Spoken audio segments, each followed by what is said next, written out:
Hello दोस्तों, आज के इस वीडियो में आपके लिए टॉप 60 प्लस जीके क्वेश्चन लाया हूं जो कि आने वाले किसी भी एग्जाम के लिए वेरी इंपॉर्टेंट है। तो वीडियो को आप लोग ध्यान से देखिएगा। इस वीडियो में आपका पहला सवाल है, इतिहास का पिता किसे कहा जाता है। दोस्तों, इतिहास का पिता जो है इनमें से कहे जाते हैं हेरोडोटस। ऑप्शन नंबर ए बिल्कुल सही जवाब हो जाएगा। हेरोडोटस को कहते हैं इतिहास का पिता।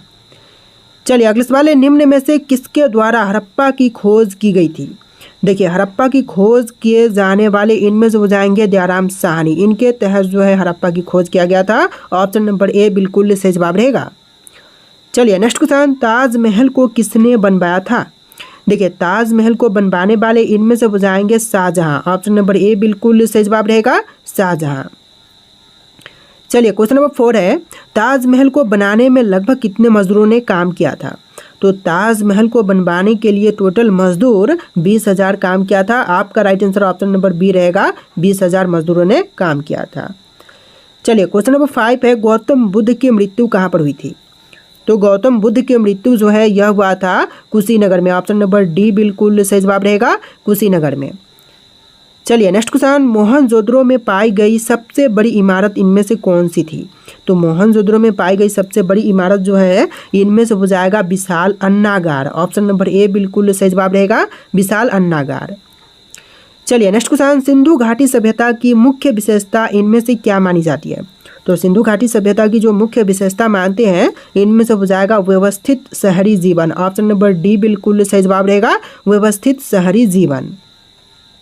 चलिए अगले सवाल, भारत में प्रत्यक्ष ब्रिटिश शासन कब प्रारंभ हुआ था। तो प्रत्यक्ष ब्रिटिश शासन प्रारंभ हुआ था सिपाही विद्रोह के बाद से, यानी कि 1857 की सिपाही विद्रोह के बाद से। ऑप्शन नंबर बी बिल्कुल सही जवाब रहेगा। चलिए नेक्स्ट क्वेश्चन, इनमें से किस नदी के किनारे हड़प्पा के खंडहर मिलते हैं। देखिए, इनमें से हड़प्पा के खंडहर जो हैं यह मिलते हैं रावी नदी के किनारे पर। ऑप्शन नंबर डी बिल्कुल सही जवाब हो जाएगा। चलिए नेक्स्ट क्वेश्चन, अकबर की दूसरी राजधानी कौन सी थी। देखिए, इनमें से अकबर की दूसरी राजधानी की बात करें तो यह हो जाएगा फतेहपुर सिकरी। आपका right answer option number A रहेगा, फतेहपुर सिकरी, जो कि अकबर की दूसरी राजधानी थी। तो देखिए आपका अगला सवाल है, त्रिपिटक धर्म ग्रंथ का संबंध किससे है।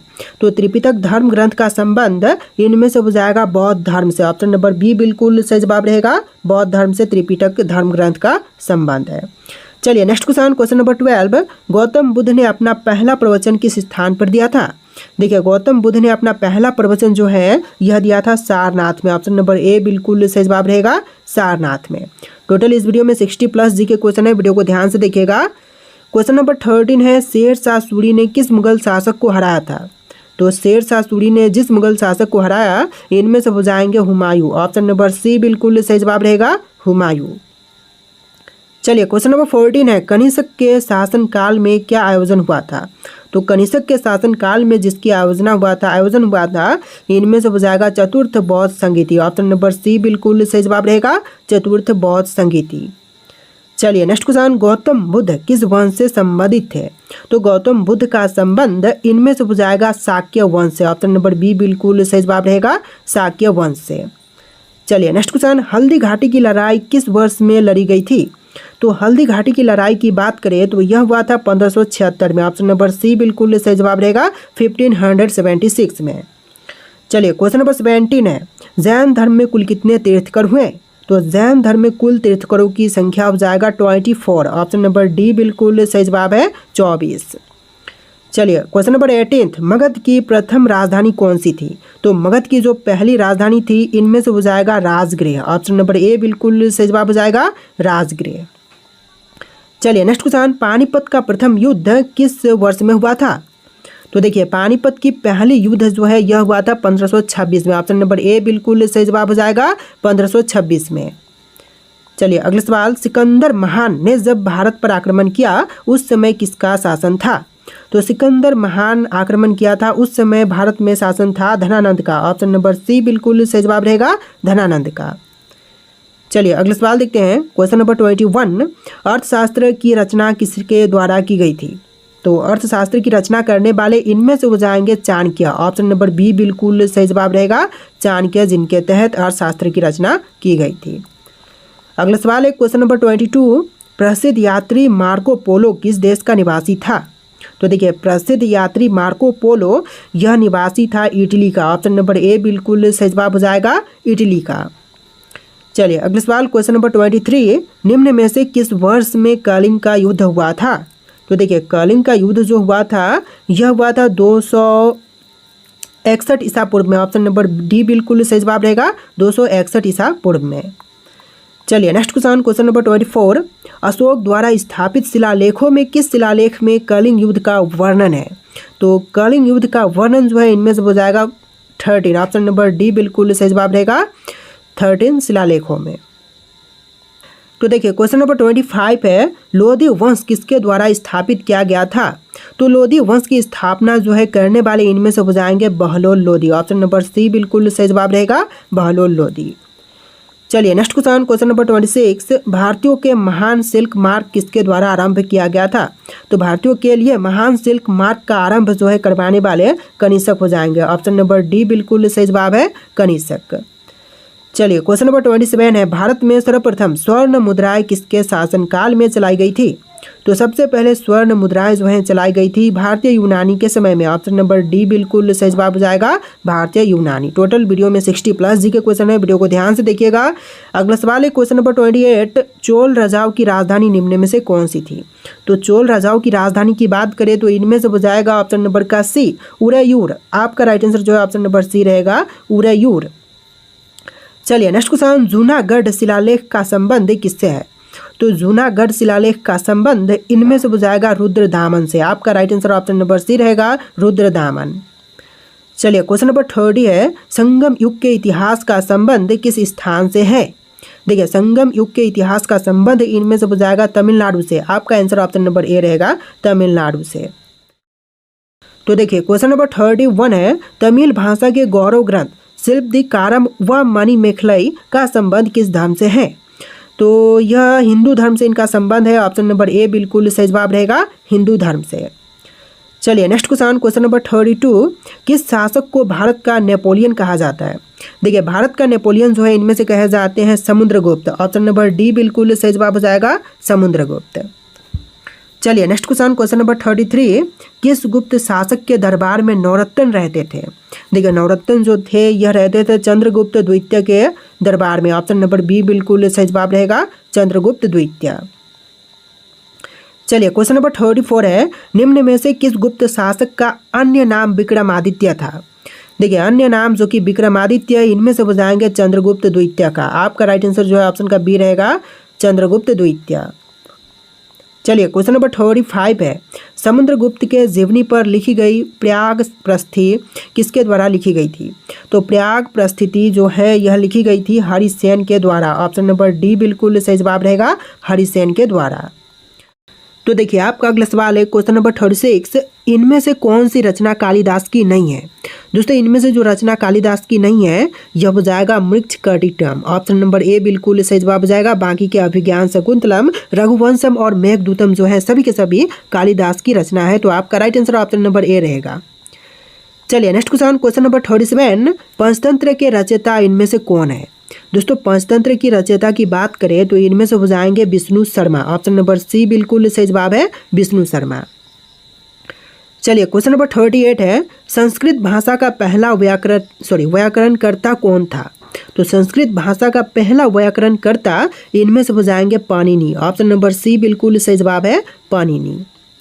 चलिए नेक्स्ट क्वेश्चन, क्वेश्चन नंबर 39, वह अंतिम बौद्ध राजा कौन था जो संस्कृत का महान विद्वान व लेखक था? तो इनमें से हो जाएंगे हर्षवर्धन जो कि संस्कृत के महान विद्वान व लेखक थे। चलिए next question, question number 40, Harshacharita के रचयिता कौन है? तो हर्षचरित के रचयिता जो है इनमें से हो जाएंगे बाणभट्ट। ऑप्शन नंबर बी बिल्कुल सही जवाब हो जाएगा, बाणभट्ट। चलिए क्वेश्चन नंबर 41 है, हर्षवर्धन के शासनकाल में यात्री भारत आया था। कौन से यात्री भारत में आए थे हर्षवर्धन के समय में? तो इनमें से हो जाएंगे ह्वेनसांग। ऑप्शन नंबर ए बिल्कुल सही जवाब रहेगा, ह्वेनसांग। चलिए नेक्स्ट क्वेश्चन, निम्न में से कौन सा नागानंद नाटक के रचयिता है? तो नागानंद नाटक के रचयिता जो है इनमें से हो जाएंगे हर्षवर्धन। ऑप्शन नंबर सी बिल्कुल सही जवाब रहेगा, हर्षवर्धन। चलिए next question, question number 43, Vatapi इनमें से किन की राजधानी थी? देखिए वातापी जो राजधानी थी यह थी चालुक्य की। ऑप्शन नंबर सी बिल्कुल सही जवाब रहेगा, चालुक्य।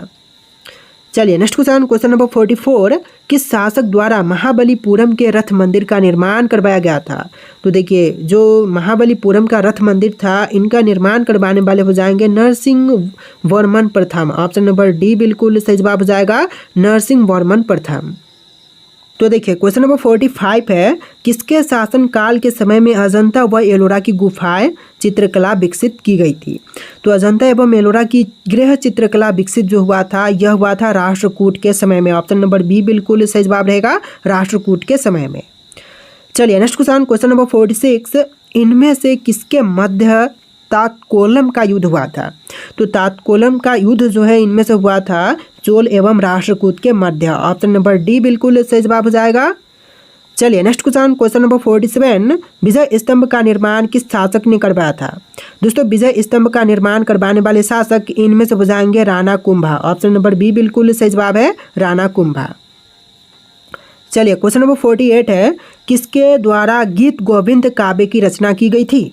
देखिए गीत गोविंद काव्य की रचना करने वाले इनमें से हो जाएंगे जयदेव। ऑप्शन नंबर बी बिल्कुल सही जवाब रहेगा, जयदेव। चलिए नेक्स्ट क्वेश्चन, किस शासक को दिल्ली सल्तनत का वास्तविक संस्थापक मानते हैं?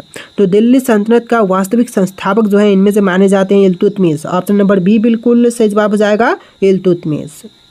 चलिए नेक्स्ट क्वेश्चन, किताब उल हिंद नामक पुस्तक के रचयिता कौन है? तो किताब उल हिंद नामक पुस्तक के रचयिता इनमें से हो जाएंगे अल बरूनी। ऑप्शन नंबर बी बिल्कुल सही जवाब रहेगा, अल बरूनी। चलिए नेक्स्ट क्वेश्चन, इनमें से किस शासक ने स्वयं को खुदाई खिदमतगार कहा था? तो खुदाई खिदमतगार कहने वाले इनमें से हो जाएंगे बलबन। ऑप्शन नंबर सी बिल्कुल सही जवाब रहेगा, बलबन। तो देखिए आपका अगला सवाल है, दिल्ली के किस सुल्तान ने दीवान ए अर्ज की स्थापना की थी? देखिए दीवान ए अर्ज की स्थापना करने वाले इनमें से हो जाएंगे Alauddin Khilji. Option number B बिल्कुल सही जवाब रहेगा, अलाउद्दीन खिलजी। चलिए नेक्स्ट क्वेश्चन, दिल्ली सल्तनत के किस शासक को इतिहासकारों ने विरोधों का मिश्रण कहा था? तो दिल्ली सल्तनत के जिस शासक को इतिहासकारों ने विरोधों का मिश्रण कहा था इनमें से हो जाएंगे मोहम्मद बिन तुगलक। ऑप्शन नंबर डी बिल्कुल सही जवाब रहेगा, मोहम्मद बिन तुगलक। चलिए नेक्स्ट क्वेश्चन, भारत का अंग्रेजी नाम इंडिया की उत्पत्ति किस शब्द से हुई है? तो इंडिया की उत्पत्ति जो है यह हुआ था सिंधु शब्द से। ऑप्शन नंबर सी बिल्कुल सही जवाब रहेगा, सिंधु शब्द से। चलिए अगले सवाल, किस जीव की संख्या संसार में सबसे अधिक है? तो सबसे अधिक संख्या जो है संसार में मछली की है। ऑप्शन नंबर सी बिल्कुल सही जवाब रहेगा, मछली, जो कि एकमात्र ऐसा जीव है जिसकी संख्या पूरे संसार में सबसे अधिक है। देखिए अगला सवाल, नींबू पानी किस बीमारी को ठीक करता है? तो नींबू पानी जो है इनमें से ठीक करती है ऑप्शन नंबर का बी, कब्ज की बीमारी को। आपका आंसर क्या होगा? ऑप्शन नंबर बी, कब्ज। चलिए नेक्स्ट क्वेश्चन, कौन सा जानवर सबसे ज़्यादा आलसी होती है? देखिए सबसे ज़्यादा आलसी जानवर जो है इनमें से हो जाएगा शेर। ऑप्शन नंबर ए बिल्कुल सही जवाब रहेगा, शेर, जो कि सबसे अधिक आलसी होती है। तो देखिए आपका अगला सवाल है, इन त्योहारों में से कौन सा भारत में सर्दियों के दौरान मनाई जाती है? देखिए सर्दियों के दौरान मनाई जाने वाली त्योहार इनमें से हो जाएगा ऑप्शन नंबर का डी, मकर संक्रांति। आपका right answer option number D रहेगा, मकर संक्रांति, जो कि सर्दियों में मनाई जाती है। चलिए नेक्स्ट क्वेश्चन, बाइक का आविष्कार किस देश में हुआ था? दोस्तों बाइक का आविष्कार जो है किन देश में हुए थे? भारत में, इंग्लैंड में, जापान में या फिर अमेरिका में? इनमें से आपको राइट आंसर कमेंट करना है, जो कि इस वीडियो में टोटल 60+ जी के क्वेश्चन थे, जो कि वेरी वेरी इंपॉर्टेंट थे। आप लोगों को वीडियो कैसा लगा कमेंट कीजिएगा और इस वीडियो को लाइक करके चैनल को सब्सक्राइब कर लीजिएगा। चलिए फिर मिलते हैं नए वीडियो में।